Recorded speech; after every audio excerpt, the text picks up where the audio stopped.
La nuit est tombée ici à Abidjan, mais avec une déception côté burkinabé. Pour leur deuxième sortie, les Salons de basket n'ont pas fait mieux que le premier match. Ils sont tombés face à une équipe de la Tunisie, tenant du titre, il faut rappeler, 100 à 45, 55 points d'écart. C'est le score le plus large en tout cas de cet Afro-Basket. Mais les étalons qui étaient bien attendus, car adulés ici à Abidjan, comme vous le voyez sur ces images, le public burkinabé aime bien ces burkinabés. Et même à la fin du match, il n'y avait toujours pas quand même la déception côté burkinabé, car l'apprentissage, c'est surtout le mot qui sort de la bouche de tout ce qu'on croise ici à Abidjan. Mais juste après cette rencontre, en tout cas, on l'analyse de façon différente, comme le capitaine Moussa Ouattara qui pense que, en tout cas, c'est l'apprentissage toujours ici à Abidjan. Le discours, c'est tout simple. Les gars, on est ici, on est venu pour une fête de basket. C'est pas la peine de se prendre la tête parce qu'on a pris autant de points ou quoi. Non, nous sommes là, c'est pour participer et apprendre.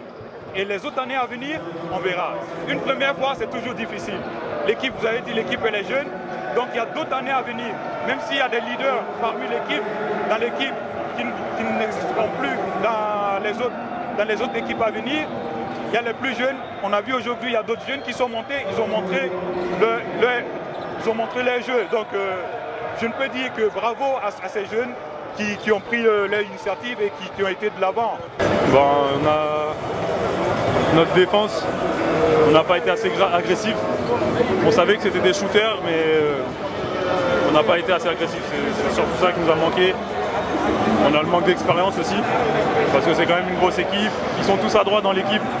On a vu, ils nous ont tués à 3 points. La grosse différence avec le Rwanda, c'est que la Tunisie nous interdit de jouer notre meilleur basket.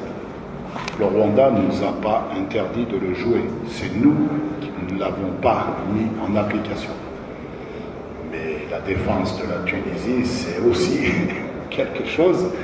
Mais malgré tout, on a réussi à faire quelques schémas qui se sont bien enchaînés.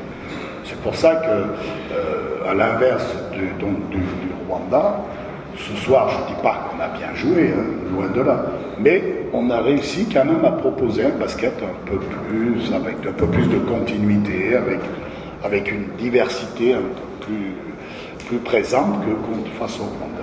Voilà, côté burkinabé, on continuera sans doute d'apprendre le prochain match face à un autre tenor quand même du basket, le Maroc, qui a perdu seulement avec 2 points d'écart face à cette équipe tunisienne lors du premier match. Il faut dire que les Salons jouent à présent pour le classement et il se peut que les Salons croisent la Côte d'Ivoire lors de ses 8e de finale. En tout cas, on croise les doigts. Pour l'instant, l'Afro-Basket se poursuit tranquillement à Abidjan en attendant d'autres nouvelles.